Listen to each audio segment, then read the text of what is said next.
بھلائیوں سے محبت، برائیوں سے نجات،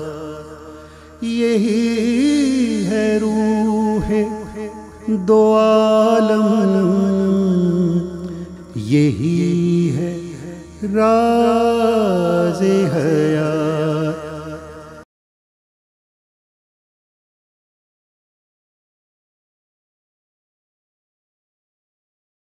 بسم اللہ الرحمن الرحیم۔ ناظرین کرام، ہم انسانوں کو بہت سی بیماریاں لاحق ہوتی ہیں۔ ان میں سے بعض جسمانی بیماریاں ہوتی ہیں اور بعض اخلاقی یا نفسیاتی بیماریاں ہوتی ہیں۔ حسد کس دائرے میں آتی ہے؟ آپ سب جانتے ہیں کہ اس کو ہم اخلاقی بیماری کہیں گے یا ایک دوسرے انداز میں نفسیاتی بیماری کہیں گے۔ اس کی وجہ یہ ہے کہ یہ وہ بیماری ہے جو کسی ضرورت سے پیدا نہیں ہوتی، یہ کسی خواہش سے پیدا نہیں ہوتی۔ یعنی کئی اخلاقی بیماریاں ایسی ہو سکتی ہیں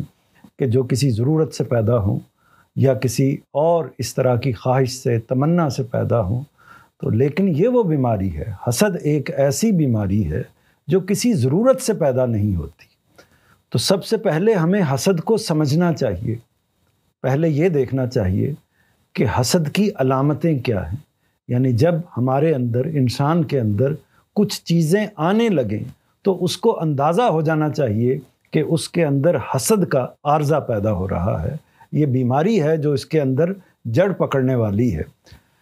پہلی جو اس میں بات ہے وہ بات یہ ہے، جس کو میں علامت کے طور پر پیش کرتا ہوں، وہ بات یہ ہے کہ جب کسی شخص کو، جب مجھے، آپ کو یا کسی شخص کو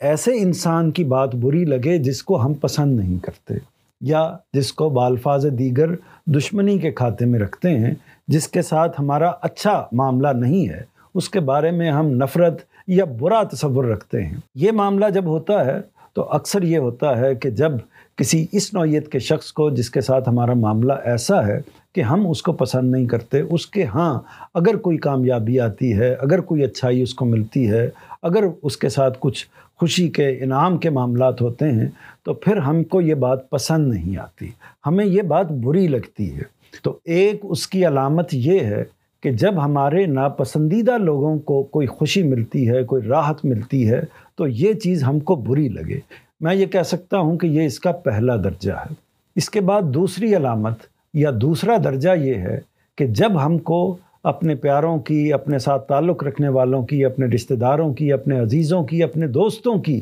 جو کوئی کامیابی ہے، وہ کامیابی ہمیں بھلی نہ لگے، اچھی نہ لگے، یہ محسوس ہو کہ اس کو تو فلاں چیز مل گئی ہے اور مجھ کو وہ چیز نہیں ملی، تو یہ آپ کہہ لیجئے کہ دوسرا درجہ ہوتا ہے۔ ہماری اپنی پنجاب کی زبان میں اس کے لیے لفظ شریکہ استعمال کیا جاتا ہے کہ بعض اوقات کسی اور کی بات تو، کسی اور کی کامیابی تو اتنی بری نہیں لگتی جتنی کسی شریکے والے آدمی کی، جو آپ کے مقابل میں کھڑا ہے، آپ کا عزیز ہے، آپ کا دوست ہے، ایک طرح سے اس کے ساتھ مقابلے کی کیفیت پیدا ہو جاتی ہے۔ تو یہ جو چیز ہے، اس کو آپ دوسری علامت یا دوسرا درجہ کہہ لیں۔ لیکن جب یہ اس سے بھی آگے بڑھ جاتی ہے، یعنی ہر کسی انسان کی جس کے ساتھ آپ کا کوئی تعلق ہی نہیں ہے، وہ غیر کی حیثیت رکھتا ہے، اس کی بھی کوئی نعمت آپ کو بری لگے، اس کی بھی کوئی اچھائی آپ کو بری لگے، اس کے پاس بھی اگر کوئی اللہ کی طرف سے انعام آیا ہے یا اس کو دنیاوی طور پر کوئی ترقی ملی ہے، تو آپ یہ محسوس کریں کہ یہ چیز مجھے کیوں نہیں ملی، اس کو کیوں مل گئی ہے۔ تو یہ ایک طرح سے اس سے بھی آگے بڑھی ہوئی بات ہے۔ اب علامات تو ہمارے سامنے آ گئیں، درجات تو ہمارے سامنے آ گئے، اب سوال یہ ہے کہ حسد کے مظاہر کیا ہیں، یعنی کن چیزوں میں جب حسد ہمارے اندر پیدا ہوتا ہے تو وہ ظہور کرتا ہے۔ اس میں آپ دیکھیے کہ ایک چیز غصہ ہے، یعنی جب ہمارے اندر حسد کی کیفیت پیدا ہوتی ہے تو ہم ایک طرح سے غصے سے پھنکارنے لگتے ہیں۔ کبھی وہ غصہ ہمارے اندر ہوتا ہے، کبھی دماغ میں ہوتا ہے، کبھی ہماری زبان پر آ جاتا ہے، کبھی چہرے کے تاثرات میں ہوتا ہے۔ اس صورت میں ہم اپنے حسد کو ظاہر کرتے ہیں۔ اسی طرح دوسری جو اس کی نوعیت ہو سکتی ہے وہ یہ ہے کہ پھر ہم بعض اوقات انسان اس جگہ پر پہنچ جاتے ہیں کہ وہ جس کے ساتھ ان کو حسد پیدا ہوتا ہے اس کے خلاف وہ سازش کرنے لگتے ہیں اور یہ کوشش کرنے لگتے ہیں کہ کسی نہ کسی طریقے سے اس کی ٹانگ کھینچی جائے، کسی نہ کسی طریقے سے جو کامیابی اس کو ملی ہے اس سے اس کو محروم کیا جائے۔ تیسری جو اس کی ایک شکل سامنے آتی ہے وہ جھوٹ ہے، یعنی ہم اس کی تنقید کرتے ہیں، اس شخص کا نقص بیان کرتے ہیں، اس کی برائی کرتے ہیں۔ اگر کچھ اچھائی لوگ کرنے لگیں تو مقابل میں ہم بڑھ چڑھ کر اس کے بارے میں اس کی خامیاں بیان کرنے کی کوشش کرتے ہیں، اس کے اندر کیڑے نکالنے کی کوشش کرتے ہیں، اس کی اس طرح کی دوسری چیزوں کو جن میں وہ کمزور ہے ان کو نمایاں کرنے کی کوشش کرتے ہیں۔ اس کے ساتھ جو اگلی چیز ہے، چوتھی چیز کہہ لیجئے، وہ یہ ہے کہ یہ تو وہ چیزیں ہیں جو رد عمل کی چیزیں ہیں، لیکن ایک رد عمل یہ ہوتا ہے کہ ہمارے اپنے اندر مایوسی پیدا ہو جاتی ہے، یعنی ہم یہ محسوس کرتے ہیں، یعنی حسد کا یہ نتیجہ نکلتا ہے کہ باقی نتائج کے ساتھ ساتھ ہمارے اپنے اندر بھی بعض اوقات مایوسی پیدا ہو جاتی ہے۔ یہ خیال پیدا ہونا شروع ہو جاتا ہے کہ جو چیز اس کو ملی ہے وہ چیز مجھ کو تو نہیں مل سکتی، یا مجھ کو نہیں ملی ہے اور شاید اب کبھی بھی نہیں مل سکتی۔ اس کا نتیجہ یہ نکلتا ہے کہ ہمارے اندر سے ہمت، جد و جہد اور ایفرٹ کے تمام دائیات جو ہیں وہ ختم ہو جاتے ہیں۔ اسی طرح اگلی ایک چیز یہ ہے کہ ہم حالات کا شکوہ کرنے لگ جاتے ہیں، اس بات کا شکوہ کرنے لگ جاتے ہیں کہ اس کو تو فلاں فلاں اعلیٰ حالات میسر تھے، اس وجہ سے اس کو یہ چیز مل گئی، اور میرے پاس چونکہ وہ حالات نہیں ہے، میرا پس منظر یہ ہے، میرا بیک گراؤنڈ یہ ہے، میری صورتحال یہ ہے، تو مجھے چونکہ وہ حالات نہیں ملے اس وجہ سے مجھے یہ چیز بھی نہیں ملی، تو ایک شکایت اپنے حالات کے ساتھ ہونے لگ جاتی ہے۔ اس کے ساتھ ساتھ پھر جب یہ معاملہ آگے بڑھتا ہے تو بعض اوقات ہم انسانوں سے شکایت کرتے کرتے، حالات سے شکایت کرتے کرتے اپنے پروردگار سے شکایت کرنے لگ جاتے ہیں، اور اس جگہ پر آ کر کھڑے ہو جاتے ہیں کہ مالک نے اس کو تو بہت کچھ دے دیا ہے لیکن مجھ پر یہ احسان، مجھ پر یہ انعام نہیں کیا۔ تو یہ صورتحال پیدا ہو جاتی ہے۔ پھر اسی کا ایک نتیجہ یہ نکلتا ہے کہ ہم دوسروں کے ساتھ نفرت کرنا شروع کر دیتے ہیں۔ اسی کا یہ نتیجہ نکلتا ہے کہ دوسروں سے نفرت کرتے کرتے ہم اپنے آپ سے نفرت کرنا شروع کر دیتے ہیں، اور بعض اوقات اسی کا پھر یہ نتیجہ بھی نکلتا ہے کہ یہ بیماری، یہ مرض اس سطح پر بڑھ جاتا ہے، اس سطح تک آ جاتا ہے کہ انسان کے اندر خودکشی تک کے خیالات آنے شروع ہو جاتے ہیں۔ تو یہ اس کے مختلف مظاہر ہیں، لیکن اس کو آپ اگر ابتدا سے دیکھیں، بنیاد سے دیکھیں، تو اندازہ ہو جائے گا کہ کون سی چیز جو بالکل بعض اوقات ہم یہ سمجھتے ہیں کہ معمولی ہے، چھوٹی ہے، بڑھتے بڑھتے اپنے مظاہر کے لحاظ سے کس سطح پر جا پہنچتی ہے۔ یہ تو اس کے مظاہر ہو گئے کہ کن کن صورتوں میں حسد اپنا اظہار کرتا ہے۔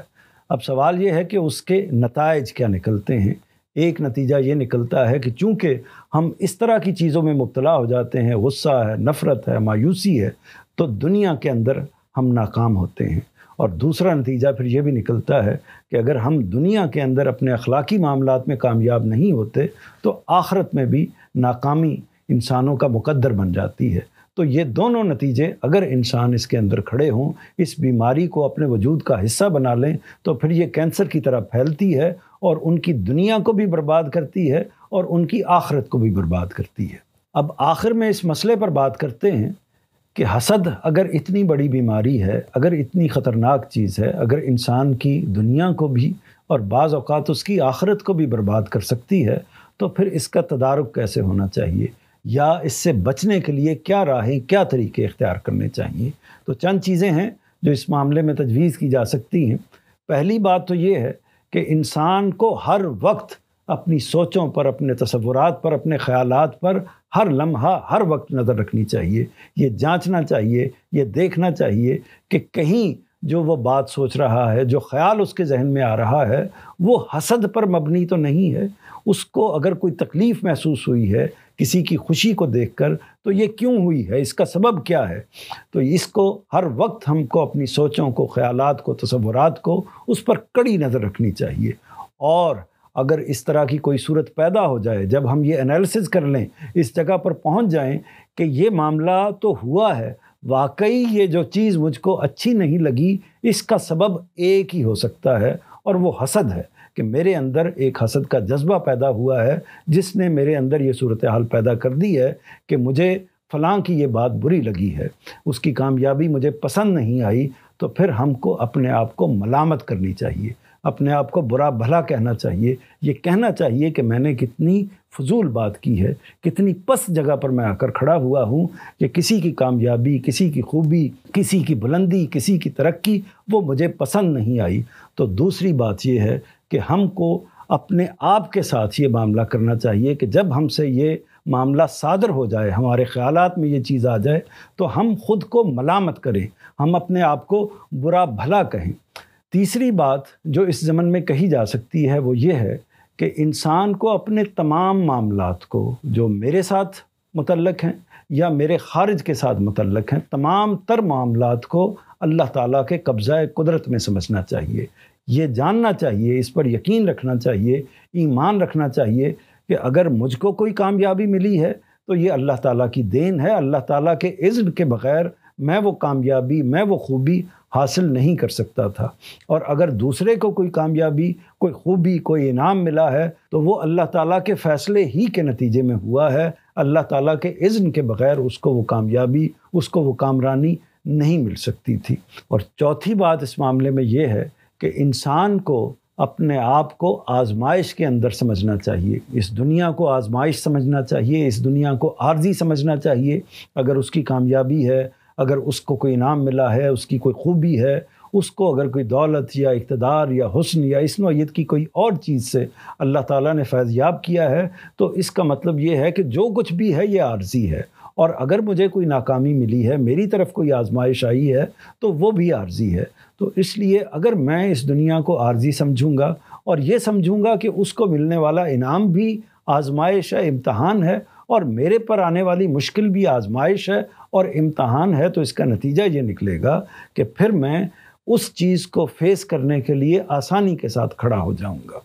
اس میں آخری بات یہ ہے کہ جب بھی یہ کیفیت ہمارے سامنے آئے، جیسے ہی کوئی شخص وہ ہم سے تعلق رکھتا ہے، تعلق نہیں رکھتا، غیر ہے، دور کا ہے، حتیٰ کہ ہمارا ناپسندیدہ ہے، تب بھی ہمیں ماشاء اللہ کے الفاظ بولنے چاہیے، ہمیں اس کے لیے دعائیہ کلمات کہنے چاہیے۔ جو کچھ بھی تجھ کو دیا ہے وہ پروردگار نے دیا ہے، اور اگر دیا ہے تو اس نے اپنی مشیت ہی کی بنیاد پر دیا ہے، اپنی رضا ہی کی بنیاد پر دیا ہے۔ اس لیے میں کون ہوتا ہوں اس نوعیت کی کسی چیز کو ناپسند کرنے والا یا اس طرح کی کسی چیز پر اعتراض کرنے والا؟ تو جو کچھ اللہ نے فیصلہ کیا ہے میں اس کو قبول کرتا ہوں، دل سے قبول کرتا ہوں۔ اس کا نتیجہ یہ نکلے گا کہ جب ہم اپنی زبان سے ماشاءاللہ کہیں گے، دوسرے کے لیے دعائیہ کلمات کہیں گے، درا حالے کے وہ ہمیں بات پسند نہ بھی ہو، لیکن زبان سے نکلنے کے بعد نتیجہ یہ نکلے گا کہ آہستہ آہستہ وہ ہمارے تصورات کا، ہمارے خیالات کا،